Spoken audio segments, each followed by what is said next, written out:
এই মুহূর্তে যে খবর দিকে নজর রাখবো, ভারত মায়ানমারের মধ্যে ফেন্সিং এর কাজ দ্রুত শেষ করতে হবে। দ্রুত শেষ করার এই কাজের জন্য নির্দেশ দিয়েছিল কেন্দ্রীয় সরকার। কেন্দ্র সরকারের তরফ থেকে এই নির্দেশ দেওয়া হয়েছিল। কাজ কতদূর এগিয়েছে, কত টাকা বরাদ্দ করা হয়েছিল, আমরা এই নিয়ে আরো বিস্তারিত কথা বলবো। নিউজ রুম থেকে এই মুহূর্তে সরাসরি আমাদের সঙ্গে রয়েছেন প্রতিনিধি দুর্গা দাস বন্দ্যোপাধ্যায়। দুর্গা, দেখো, ভারত এবং মায়ানমারের মধ্যে 1643 কিলোমিটার ব্যাপী যে আন্তর্জাতিক বর্ডার রয়েছে, সেই বর্ডারটা 4টি রাজ্য এই বর্ডারটাকে কভার করে। তার মধ্যে অন্যতম হচ্ছে অরুণাচল প্রদেশ, নাগাল্যান্ড, মণিপুর এবং মিজোরাম।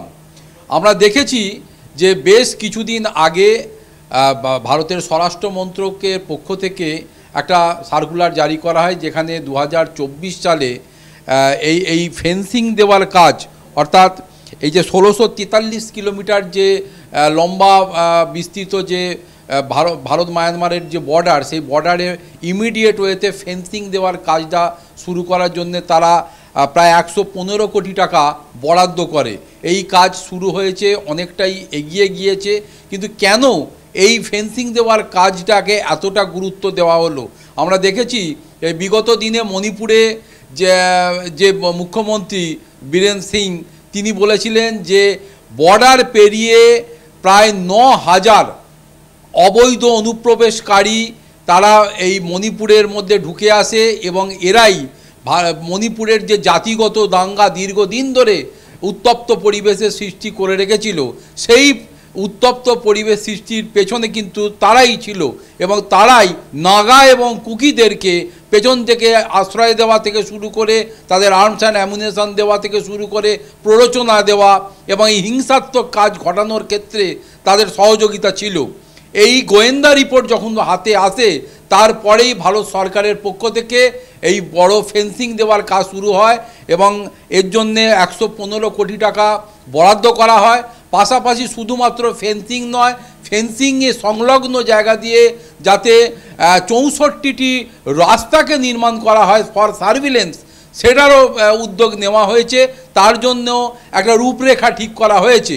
পাশাপাশি এই ফেন্সিং দেওয়ার কাজ দেখাশোনা করা এবং তাদের নিরাপত্তা দেওয়ার জন্য সিআরপিএফ এবং আসাম রাইফেলসের জওয়ানদের সেখানে মোতায়েন করা হয়েছে। পাশাপাশি এই যে ফেন্সিংটি, এটি ভারতীয় প্রযুক্তিতে এমনভাবে তৈরি করা হয়েছে যেটি অ্যান্টি কাট এবং অ্যান্টি ক্লাইম্ব ফেন্স, অর্থাৎ চট করে সেটাকে কেউ কেটে ঢুকে আসতে পারবে না, বা এটাকে ক্লাইম্ব করতে পারবে না, এটার ওপর চড়তে বা উঠতে পারবে না, বা এটা টপকাতে পারবে না। ফলে সব মিলিয়ে ভারতীয় প্রযুক্তিতে যেভাবে এই ফেন্সিংয়ের কাজ বিশেষ করে ভারত এবং মায়ানমার সীমান্তে করা হচ্ছে, তাতে করে উপকৃত হবে অরুণাচল প্রদেশের 520 কিলোমিটার, নাগাল্যান্ডের 215 কিলোমিটার, মণিপুরের 398 কিলোমিটার এবং মিজোরামের 510 কিলোমিটার বর্ডার সুরক্ষিত হবে।